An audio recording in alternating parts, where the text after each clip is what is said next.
한 주간에 계속 이슈가 됐던 것이 1조 3,808억 원, 1,670만 원 이렇게 나왔어요. 이게 뭘까요? 최태원 SK그룹 회장과 아트센터 라비 관장인 노소영, 노태우 대통령 딸이죠. 거기 이혼해서 제2심에서 재판된 내용이 1조 3,808억 원을 배상하라라는 겁니다. 거기다가 또 이 바람을 같이 폈던 이 김희영 TNC 재단 그 이사장에게도 30억 원의 이 벌금이 물렸죠. 처음에 이 사건이 터졌을 때는 노소영 씨는 이혼을 안 한다 그랬어요. 2015년도에 처음 최태원 회장이 혼의 자식이 있다라는 것을 밝힘으로 이혼을 최태원 회장이 시작했지만은 안 한다 그러다가 2019년도에 결국 노소영이 SK 주식의 지분을 나누자라는 조건으로 이혼 소송을 했고 1심이 끝나고 지난주 2심에서 최종 판결된 액수가 1조 3,808억 원. 어때요? 이만하면 이혼할 만하죠. 그 노관장이 그 인터뷰에서 했던 말이 기억나요. 약속을 지키는 것은 사람과 동물의 다른 점이다. 남의 가정을 깬 사람은 벌을 받아야 한다. 라는 그 말이 아직도 세간에 계속적으로 전해지는 걸 보면은 사람이 약속을 하고 약속을 지킨다는 것, 그리고 한 가정을 지켜나간다는 것은 참 쉽지가 않은 일이구나 생각이 되어집니다. 몇 년 전 TV에서도 방영된 일이 있고 가끔 심심치 않게 우리 세간에 들려지는 얘기 가운데 하나가 이 할머니들 얘기예요. 그 할머니 어떤 할머니냐 하면은 이 할머니가 돈을 벌 줄은 아는데 저축을 할 줄 몰라요. 그리고 맨날 돈 벌어갖고는 장판 밑에 두고 벽지 사이에 두고 명동사에 끼다가 공무원이 그것을 보고는 할머니 이렇게 관리해서는 안 됩니다 하면서 은행에다 그 돈을 다 해서 은행에다 이제 저축을 다 해드렸어요. 참 좋은 일 했죠, 공무원이. 근데 이 할머니 여전히 가난하게 사는 거예요. 도대체 할머니 왜 은행에 돈이 많은데 왜 이렇게 가난하게 사십니까? 그랬더니 그 할머니 은행에 돈이 있으면 뭐하나 찾을 줄 모르는데 찾을 줄 모르니까는 가난하게 사는 거예요. 제가 지금 두 가지 이야기를 했습니다. 하나는 약속, 하나는 우리가 찾을 수 있는 이 돈을 찾을 수 있는 어떻게 보면 삶의 지혜죠. 오늘 이 신앙의 우리의 문제점이 바로 이 두 가지 문제점에서 나오죠. 아무리 돈을 많이 창고에 들여놔도 찾지 못해서 쓰지 못한다면 내 것이 아니죠. 그 죽으면 누구 것 되겠습니까? 내 것 아니에요. 우리에게 믿음이 있으면 무엇할까요? 그 믿음이 살아 움직이지 못하고 그 믿음의 역사를 맛보지 못한다면 우리는 믿음 없는 사람과 이 할머니처럼 가난한 사람과 아무리 은행의 창고에 돈이 많아도 가난하게 사는 사람과 뭐가 다르냐는 거죠. 우리들에게 태산과 같은 역경이 다가오는데 우리에게는 한 가지 언약이 있잖아요. 약속이 있잖아요. 인간의 약속이 아닌 하나님께서 우리에게 친히 주신 약속이 있지 않습니까? 하나님이 보증수표인 이 믿음이 있으면은 오늘 말씀처럼 태산을 옮길 수 있는 능력이 생기는데 우리는 태산 앞에서 벌벌 떨고 있는 그런 존재로 살아가고 있지는 않은지 다시 한번 생각해 봅니다. 오늘 주님은 우리에게 들려주시는 말씀이 너희에게 겨자씨만한 믿음만 있어도 태산을 옮길 수 있다는 겁니다. 그러면 겨자씨 믿음이 무엇입니까? 오늘 본문을 깊이 상고하면서 몇 가지로 나누어서 얘기를 합니다. 겨자씨 믿음은 그 첫 번째가 작다는 의미입니다. 그러나 그것은 전부이기도 한 겁니다. 당시 팔레스타인 사람들은 겨자씨를 모든 씨 중에서 가장 적은 씨로, 작은 씨로 보았습니다. 오늘 주님은 그들이 생각하는 이 가장 작은 것을 비유로 들어서 얘기를 합니다. 가장 작은 것과 가장 큰 것을 비유하면서 말씀해 주는 거죠. 우리의 믿음이 이렇게 작기만 해도 가장 큰 산을 옮길 수 있다는 거예요. 사실상 가장 작은 것 안에 가장 큰 것이 있지 않습니까? 모든 물질을 자르고 하면은 남는 것이 원소죠. 원소를 또 자르고 남는 것은 원자입니다. 그런데 이 원자는 가장 큰 에너지를 가지고 있어요. 평상시에는 모든 것이 덮여 있어서 있는지 없는지조차 사람 눈에 보이지도 않습니다. 그런데 이것이 한번 폭발해버리면 히로시마가 날아갈 정도로 엄청난 폭탄이 되어지는 거죠. 우리의 인체는 여러분 어떠합니까? 가장 작은 단위가 세포 아닙니까? 근데 사람은요, 이 세포가 병들면 죽는 겁니다. 가장 이 작은 것이 자기의 일을 포기하고 일을 하지 않으면 병들면 그 병든 것이 주로 확산되면서 결국 그 병이 모든 우리의 인체 조직들을 다 점령해버리고 마는 거죠. 세포에 비해서 우리 인체는 거대하지 않습니까?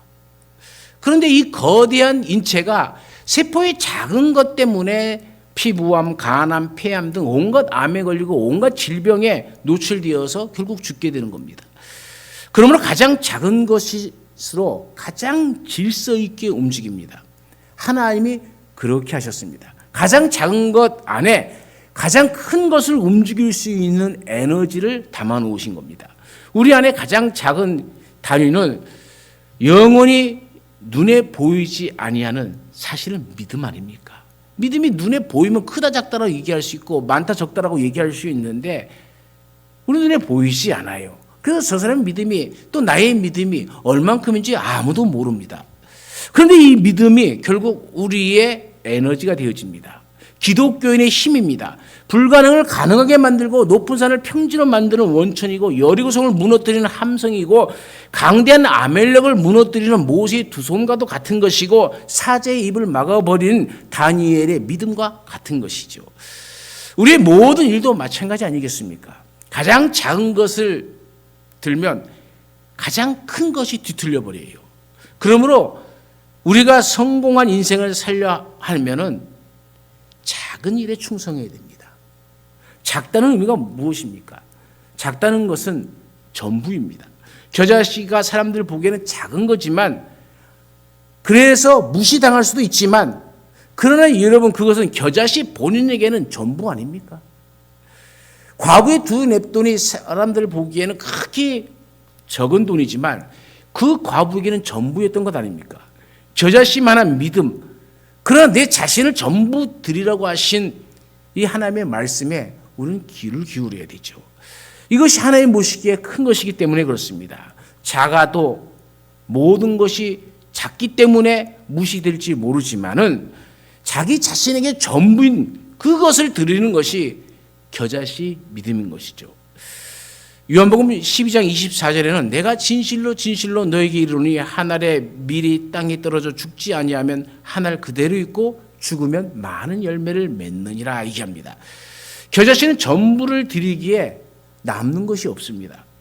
그가 가지고 있는 것도 없습니다. 그러나 신비하게도 많은 열매를 맺어 풍성하게 되어집니다. 어저께 제가 기독교 방송을 듣다가 어떤 자매의 간증을 들었어요.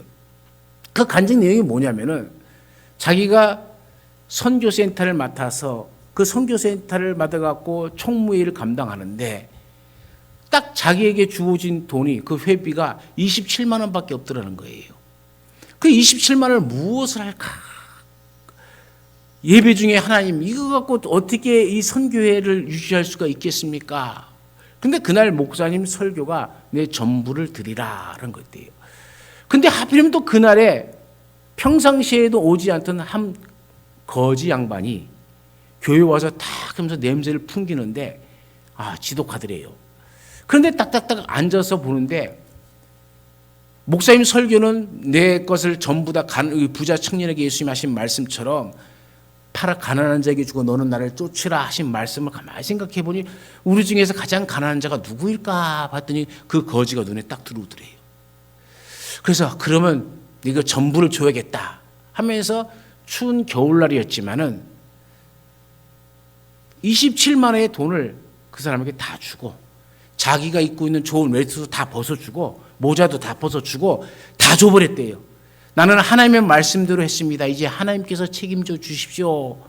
막연한 기도인 줄 알고 막연하게 그 말씀에 따라 그냥 다 줘버리고 말았대요. 그런데 한 해를 결산하면서 1년이 지나고 나서 결산했는데 27만 원이었던 돈이 3천만 원이 적금이 돼 있더래요. 놀랍지 않습니까? 깜짝 놀라게 이게 무슨 일인가 하고 지난 한 해기를 다 들어봤더니 자기는 뜻하지 않는 곳에서 선교비고 뭐고 엄청난 액수들이 들어왔다는 거예요. 하나님께서는 내게 있는 것을 들여서 나는 순종했을 뿐인데 하나님은 100배 이상으로 채워주시더라라는 그런 고백은 아마 그 사람만의 간증이겠죠. 오늘 또 누군가를 듣고 나도 내 집을 다 팔아서 가난한 자에게 주겠다 하면서 그러다가 그런 기적 안 일어날지 몰라요. 왜 안 일어날까요? 목적이 믿음이 아니라 목적이 더 많은 것을 받으려고 놀부심부 때문에 그러는 거예요. 신앙은 순수해야 됩니다. 이 작은 것이란 것은 그겁니다. 이 작은 것은 아무것도 없는 것처럼 보일지도 몰라요. 미약한 것처럼 보일지 몰라요. 마치 주님 앞 손에 쥐어지는 물고기 2마리와 보리떡 5개와 같을지도 몰라요. 그런데 그 안에는 엄청난 기적의 역사가 나타나는 겁니다. 주님 앞에 순수함을 가지고 온전히 말씀에 순종해서 들어질 때에 12 광주리가 남는 기적의 역사가 일어나는 것이지 놀부처럼 내가 이렇게 함으로 이것을 받을 것이다 라고 하면은 거기에는 이미 믿음이 없습니다. 오늘 우리가 이것을 잘 알아야 됩니다. 겨자씨 작은 것이지만 본인에겐 전부입니다. 이 전부가 썩어질 때에 놀라운 역사가 일어나게 되어지는 것이죠. 두 번째는 씨앗은 생명력이 있다는 겁니다. 이것은 곧 복음을 말합니다. 모든 씨앗은 생명을 가지고 있죠. 특별히 겨자씨는 작은 씨이지만 그것은 생명력이 있기에 폭발적입니다. 겨자씨가 작다는 얘기는 뭐 수십 번 얘기해도 분명히 작은 건 작은 겁니다. 그러나 그 안에 생명이 있기 때문에 언제든지 그 일생을 활짝 필 수가 있는 것이죠. 그런데 왜 겨자씨가 생명을 잃어버립니까? 왜 겨자씨가 생명을 잃어버립니까? 왜 잃어버릴까요? 이유는 한 가지예요. 죽지 않았기 때문입니다. 모든 생명에 보여주는 하나의 메시지가 있습니다. 그것은 곧 희생과 죽음입니다. 식물은 죽음으로써 새 생명을 싹이 돋아나게 하고 동물은 희생함으로써 그 종족을 보존합니다. 주님도 씨앗의 예를 들면서 죽어야 많은 열매를 맺는다는 것을 금방 읽었습니다. 즉 죽어야 새 생명의 왕성함을 볼 수가 있다는 겁니다. 기독교인도 마찬가지죠. 희생이 있어야 됩니다. 십자가가 있어야 되는 것이죠. 죽음이 있어야 새 생명의 움틈을 볼 수가 있는 것이죠. 우리 신앙의 아름다운 모습을 보여준 성서 속의 인물들을 여러분 생각해 보십시오. 그들 모두는 죽음을 각오했습니다. 에스더는 이미 죽으면 죽으리라 그 결단을 함으로 그녀는 죽은 겁니다. 그러기에 그는 살고 그의 민족도 사는 놀라운 기적의 역사가 새 생명의 역사가 일어나는 것이죠. 톱으로 켜는 죽음 앞에서도 떳떳하게 하나님의 말씀을 대언했던 이사야는 영원한 하나님의 말씀에 대해 우리 가운데 여전히 비추어주고 있지 않습니까? 하나님의 말씀 앞에서 죽이려고 손에 돌을 든 자들에게 당신이 바로 예수 그리스도의 십자가에 못 박았다고 외친 이 스데반, 그리고 그의 죽음은 예수 그리스도의 복음이 온 세계에 퍼지는 불씨를 지폈습니다. 이것이 생명이죠.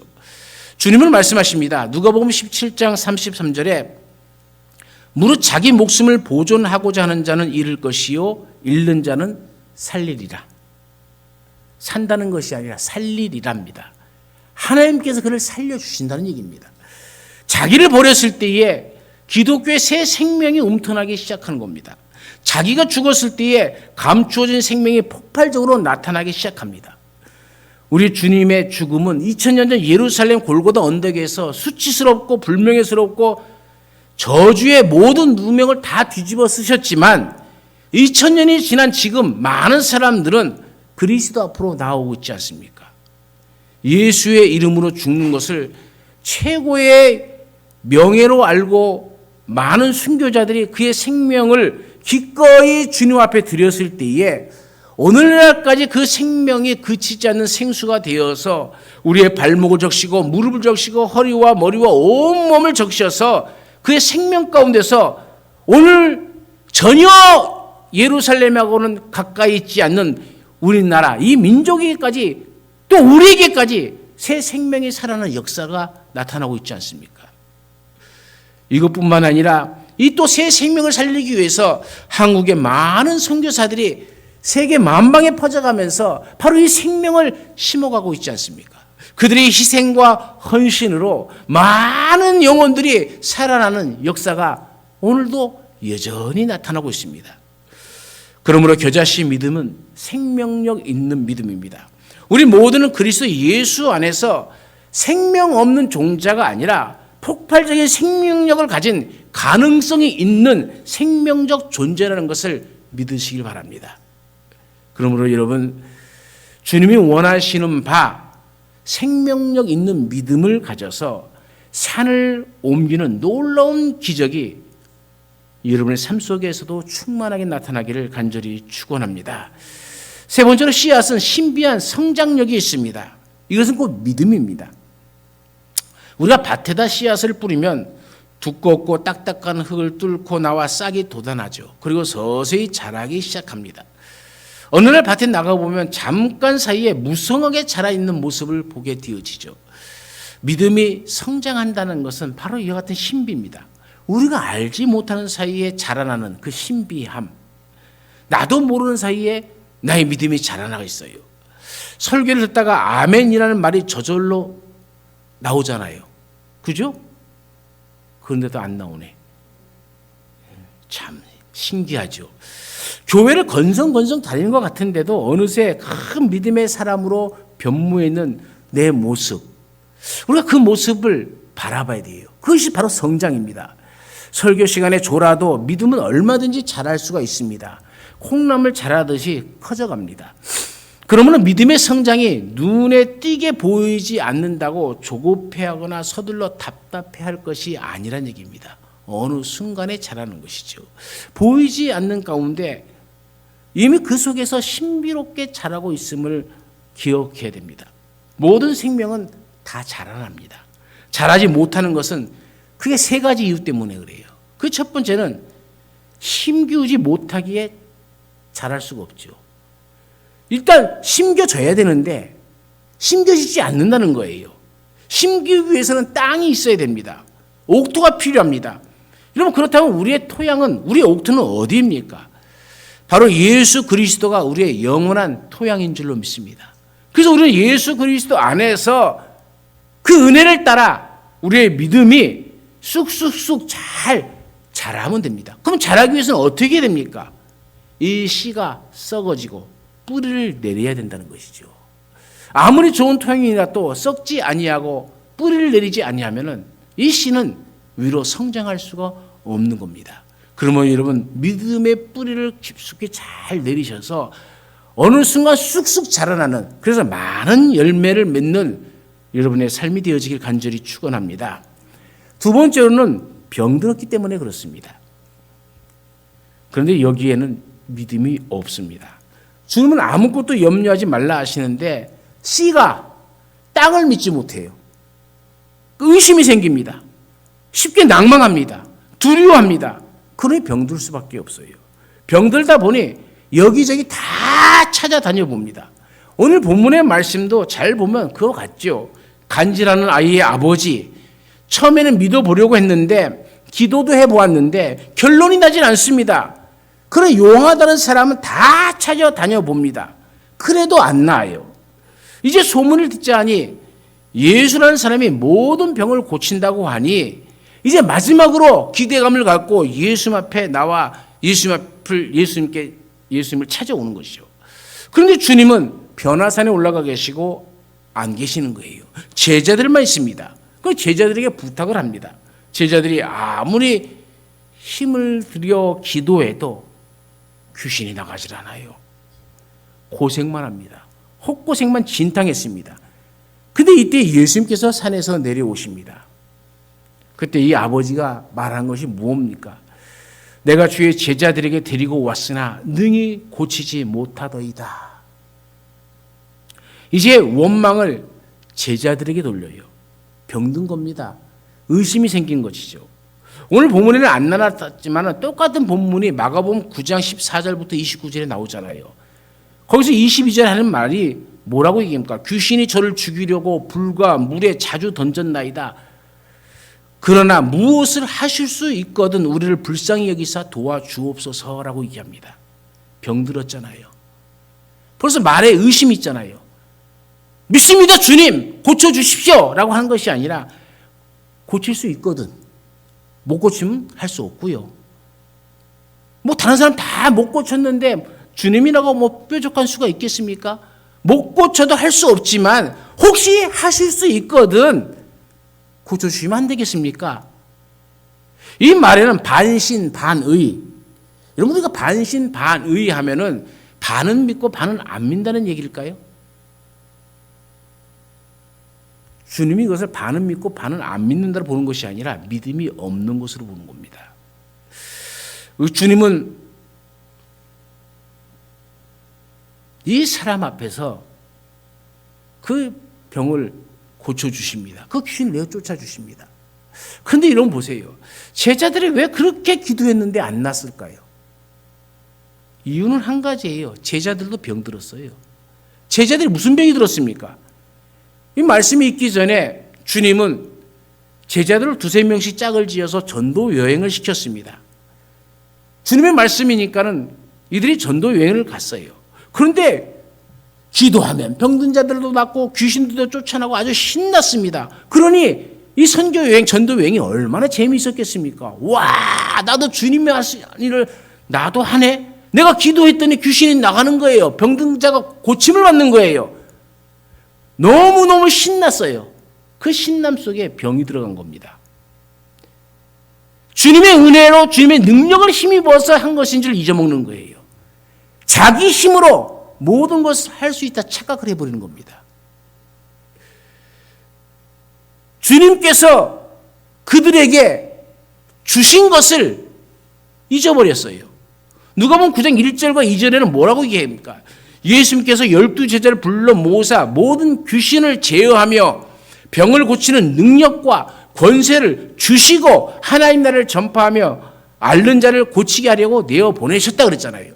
주님께서 주신 거예요. 주신 것을 받아서 간 겁니다. 그런데 가서 보니까 일이 신나요. 모든 일이 잘 되어진 것 같아요. 그러니까 주님을 쏙 빼버리고 내가 했다라고 생각되는 거예요. 내가 했다는 이 상태가 믿음이 병이 든 겁니다. 그리고 이들은 병든 줄도 모르고 자기 자랑에 들떠 있는 겁니다. 이 사실을 까맣게 잊어버린 겁니다. 주님의 은혜를 잊어버린 겁니다. 내 힘으로 해보려고 합니다. 애써 봅니다. 땀을 뻘뻘 흘리면서 기도해 봅니다. 목소리를 높이 올리면서 기도해 보지만 이 아이가 낫지 않아요. 마가복음 9장 23절에는 주님께서 말씀하신 말씀이 있죠. 할 수 있거든이 무슨 말이냐? 믿는 자에게는 능치 못할 일이 없느니라. 이것이 그 아버지에게 뿐만 아니라 모든 제자들에게 주시는 말씀이기도 한 겁니다. 믿음 없는 소리, 믿음 없는 행위, 믿음이 죽어가는 너 병든 것들을 다 고쳐야 된다. 그 말씀이죠.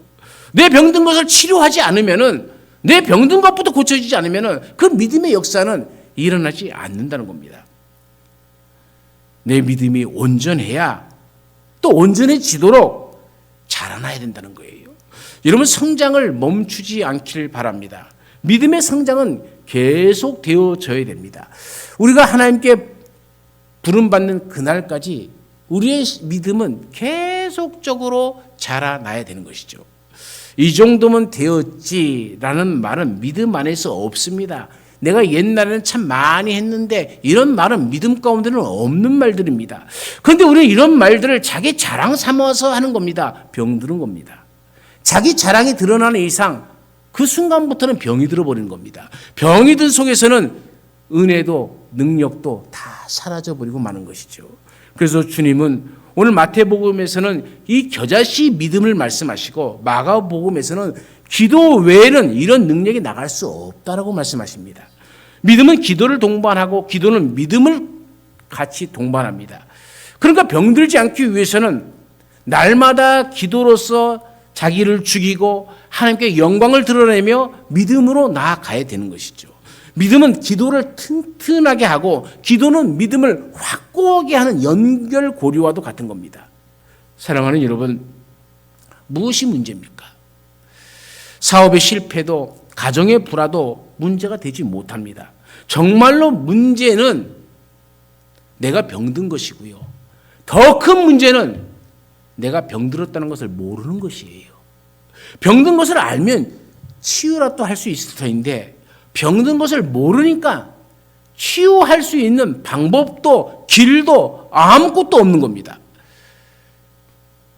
정말 문제가 무엇인지를 다시 깊이 생각해야 돼요. 내 병든 심령. 이 병 때문에 내가 자라지 못한다는 거예요. 자라지 못하니 열매를 맺을 수가 없는 겁니다. 간혹 열매를 맺는다 할지라도 병든 영양분이 가기 때문에 그 열매조차 썩어서 떨어질 수밖에 없는 것이죠.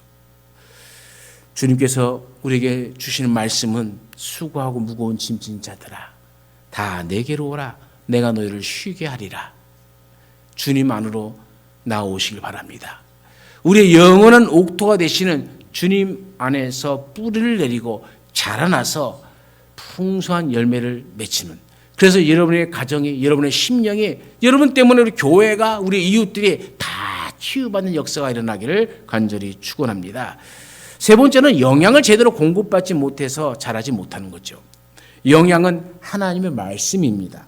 말씀을 제대로 받지 못해서 자라지 못하는 거예요. 우리 육신도 밥을 때 없이 먹으면 병이 들어요. 안 먹어서 문제가 아니라 정기적으로 먹지 않는 것이 문제라는 것이죠. 위장병의 80% 이상은 규칙적인 식사를 하지 못해서 얻는 병이에요. 또 과식이 문제죠. 영적인 것도 마찬가지입니다. 모든 것을 규칙적으로 해야 됩니다. 어느 날은 막 밤이 새도록 먹고 어느 날은 며칠이고 굶고 지낸다면은 그때 필요한 양식을 먹을 수가 없죠. 여러분, 하나님께서는 광야 생활을 하는 이스라엘 백성에게 40여 년 동안 만나를 매일매일 먹여주셨잖아요. 아시죠? 그렇다면 우리도 말씀을 매일매일 먹어야 되는 겁니다. 우리 육신의 삼시세 때만 먹지 말고 하나님의 말씀도 매일매일 잘 섭취해야 우리 영이 건강해질 수 있는 것이죠. 우리 영적 생활도 매일매일 말씀하시는 하나님의 말씀에, 하나님의 메시지에 귀를 기울이시고 매일 먹는 사람과 또 가끔 먹는 사람이 힘쓰는 것과 다른 것처럼 또 매일 먹는 하나님의 말씀을 먹는 사람과 어쩌다 한번 먹는 사람은 하나님의 일을 하는 데 있어서도 결과가 다르게 나타난다는 것을 명심하시고 오늘 우리의 삶 속에서 늘 말씀을 매일매일 먹음으로 매일매일 역사하시는 하나님의 능력이 임하고 또 우리 삶을 통해서 나타나기를 간절히 축원합니다. 마지막 네 번째로는 기다림이 있습니다. 이것은 곧 희망이죠. 모든 식물은 어제 심고 오늘 거둘 수는 없죠. 열매를 맺기 위해서는 기다려야 됩니다. 바울 사도는 이 재미 때문에 열심히 복음을 전할 수 있었습니다. 그래서 바울 사도가 하는 말이 뭡니까? 나는 심었고 아볼로는 물을 주었으되 오직 하나님은 자라나게 하셨나니 그런즉 심는 이나 물 주는 이가 아무것도 아니로되 오직 자라게 하시는 하나님뿐이라 그래요. 나는 심었어요. 심어놓고 금방 열매를 바라는 게 아닙니다. 그들이 자라나는 모습, 그 자라는 모습을 바라보는 거죠. 저도 이 꽃씨를 사갖고 심어놨어요. 화분에다 이렇게 심었는데 매일매일 가서 봅니다. 이게 안 자라나? 안 자라나? 안 자라나? 근데 어느 날 쏙싹이 튀어나와요. 저희 사모하고 저하고 얼마나 기쁘든지 와 봐봐 싹이 났다. 드디어 싹이 났다. 이제 싹이 나니까 무엇을 기다리냐면 이제 얼마 있으면 꽃이 필 것이다. 그죠? 제가 헛된 꿈 꾸는 거 아니죠? 싹이 났으니까 이제 꽃이 필 것 아니에요. 잘하면. 근데 애석하게도 그 꽃을 못 봤어요. 못 본 이유는 우리 권사님께서 풀인 줄 알고 다 후벼가고 버려버렸어요.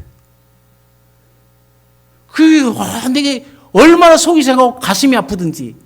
하기야 꽃이 뭐 다이소에서 산 거니까 1,000원이에요. 근데 그 1,000원에 대한 그게 아니라 그 꽃이 생명이 자라는 것에 대해서 기쁨을 얻으려고 했는데 그 꽃이 피면 얼마나 이쁩니까? 그것을 바라봤는데 그것을 자라나고 싹 튼 거 얼마나 기다리면서 좋아했는데 한순간에 싹 버려지니까 얼마나 기분 나쁜지. 여러분, 우리의 삶이 그렇습니다. 우리가 자라나기를 기다리는데 이 자라나는 동안에 쏙 자라나는데 새들이 쪼아먹지 않도록 우리가 늘 경건하게 조심해야 돼요. 어느 순간에 확 없어져 버릴 수도 있잖아요. 그래서 제가 깨달은 거 있어요. 이거는 내가 잘못이다. 거기에 편말을 딱 붙여서 탁탁탁 해놨어야 되는데 꽃이 건들지 마시오. 건들 땐 죽을 수도 있습니다. 이렇게 해서 절대 안 건드렸을 텐데 아무것도 안 해놓고 나만 바라보고 있었으니 그랬지 하면서 앞으로는 이제는 내가 다시는 꽃씨를 심고 반드시 그걸 써놔야겠다라는 생각을 했습니다. 여러분, 자라나는 것을 바라본다는 것은요 참 기쁨이더라고요. 여러분, 우리가 다른 것에 대해서도 쉽게 자라지 않는다고, 쉽게 믿음의 결과가 없다고 낭망하지 마세요. 때가 있습니다. 예수님은 12 제자들을 3년 동안 잘 말씀으로 양육했고 보여주심으로 양육했어요. 그런데 그들의 믿음은 전혀 자라나지 않는 것처럼 보였습니다. 그런데 어느 날 그들이 성령이 임하고 나니까 세상에 감당할 수 없는 믿음의 사람들이 되었잖아요. 여러분, 우리는 너무 쉽게 판단하거나 속단하지 말고 자라나기를 기다려야 됩니다. 신속한 결과를 원하는 조급함을 피해야 합니다. 하룻밤을 지나는 사이에 언어를 통달하는 사람은 없습니다. 하룻밤 자고 일어났는데 갑자기 영어를 잘하고 일본어를 잘하고 중국어를 잘하는 사람은 없어요. 하루아침에 수학자가 되는 사람도 없습니다. 눈 깜빡할 새에 위대한 음악가가 되는 사람도 없습니다. 모든 위대한 것들은 점진적으로 자라나는 것이죠. 자연은 단번에 모든 일을 하지 않습니다. 아주 힘센 참나무도 한때는 어린 나무였습니다. 아주 힘센 장사도 한때는 나약한 어린아이였어요. 그 사람의 심령 속에 복음이 들어가기만 하면은 믿음은 비밀스럽게 성장하여 그들을 큰 사람으로 만들어내는 것이죠. 기다림 속에서 우리 모두는 두 가지 비전을 품어야 됩니다. 하나는 이 작은 것의 큰 가능성, 곧 비전을 봐야 됩니다. 오늘 예수님께서 말씀하시는 얘기의 핵심은 겨자씨 한 알입니다. 두 알도 아니고 한 알입니다. 오늘 본문에 보십시오. 31절에서는 한 알의 겨자씨를, 32절에는 모든 씨보다 가장 작은 것이지만 크게 자랄 수 있음을 보라는 이 기대감의 메시지 아닙니까? 사실 겨자나무는 잡초에 해당합니다. 들에 널려있는 잡초입니다. 그런데 마음씨 좋은 농부는 그 흔한 잡초를 자기 집 정원에 심은 겁니다. 누가복음 13장 19절에서는 이 점을 강조합니다. 마치 사람이 자기 채소밭에 갖다 심은 겨자씨 한 알 같으니 자라 나무가 되어 공중의 새들이 그 가지에 깃들였느니라. 이렇게 얘기하잖아요. 하나님은 들판의 잡초 같은 우리를 하나님 나라의 중심으로 끌어들인 것입니다. 여러분, 얼마나 큰 은혜입니까? 잡초처럼 별 볼 일 없는 우리를 하나님 나라의 거목으로서 주시는 것이 바로 그분이 우리께서 베풀어 주신 큰 은혜입니다. 어느 문학가가 이렇게 말합니다. 이름 모를 풀들을 잡초라고 부르지 말아라. 그들의 이름을 모르는 것을 미안하게 생각하라. 그들 역시 하나님의 창조 작품이다. 그렇습니다. 우리가 예수 그리스도 안에 있기만 하면은 하나님의 작품으로 쓰임 받을 수가 있습니다. 우리는 하나님 나라의 밭에 심겨진 겨자씨들입니다. 그러니 큰 가능성이 있는 사람들이죠. 남들보다 뒤늦게 교회에 나와 아직 작은 믿음의 사람이라 할지라도 얼마든지 큰 일을 해낼 수 있다는 기대감과 기다림으로 참아주시고 인내하시기를 간절히 바랍니다. 두 번째로는 하나님 나라의 성장의 비전을 봐야 됩니다. 예수님의 설교는 언제나 비전지향적이요 사람들에게 꿈을 품게 합니다. 거시적 비전 설교입니다. 작은 겨자씨가 자라서 큰 숲을 이루면 작은 새들이 와서 깃들이게 된다고 시각화시킵니다. 교회 성장의 꿈과 비전을 그림으로 그려보라는 그런 얘기입니다. 예수님은 마태복음 17장 20절에서 너희에게 믿음이 겨자씨 한 알만큼만 있어도, 겨자씨 한 알만큼, 이 산을 명하여 여기서 저리로 옮겨지라 하면 옮겨질 것이요 또 너희가 못할 것이 없으리라. 여러분, 이 말씀이 뭡니까? 산을 옮기는, 큰 것을 옮기는 것뿐만 아니라 못할 것이 없다고 하잖아요. 우리에게 얼마나 큰 무한한 가능성을 주님께서 열어놓으셨습니까?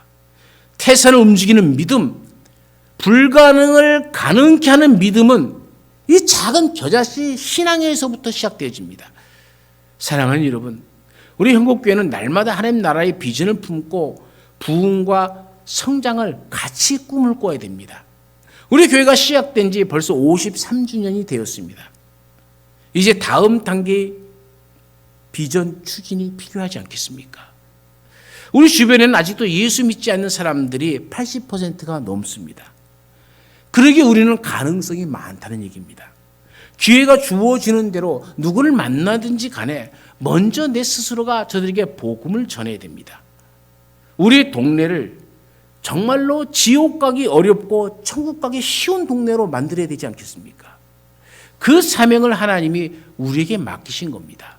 나만 믿고 나만 겨우 구원받는 자로서 그 겨자씨 하나를 썩지 않고 그냥 그대로 살아가는 존재로서가 아니라 내가 교회 안에서 내가 이웃들과 삶 속에서 썩어져서 그들에게 새로운 비전을 주고 새로운 희망을 주는 그런 존재로서 하나님이 우리를 부르셨다는 거예요.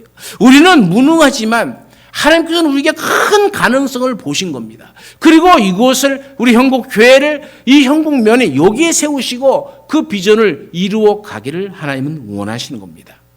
모든 사람들을 겨자씨 같은 믿음의 사람으로 만들어서 하나님 나라가 거시적으로 비전을 이루어가는 그런 교회와 성도들, 꿈을 꾸고 비전을 품고 기도하고 우리의 삶에서 실천함으로 말미암아 하나님의 놀라운 큰 역사가 오늘 우리 교회를 통해서, 여러분을 통해서, 여러분의 가정을 통해서 이루어지기를 간절히 축원합니다.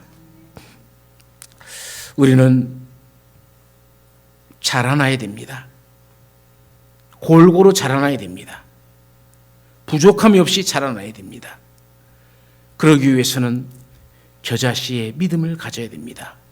작은 것 같지만 그 전부인 것, 아무것도 아닌 죽은 것 같지만 그 안에 폭발적으로 일어나는 놀라운 왕성한 생명력을, 그리고 그 나무가 자라는 성장력을 우리는 바라보고 오늘 겨자씨 믿음 하나로 우리의 삶을 살아갑니다. 하나님, 우리 가운데 친히 함께해 주셔서 우리의 겨자씨 믿음이 옥토밭인 예수님한테 떨어져서 뿌리를 내리고 성장하여서 마침내 큰 거목이 되어지는 복된 삶, 복된 가정, 복된 교회가 될 수 있도록 인도하여 주옵소서. 언제나 우리와 함께 하시는 예수님의 이름으로 기도드리옵나이다. 아멘.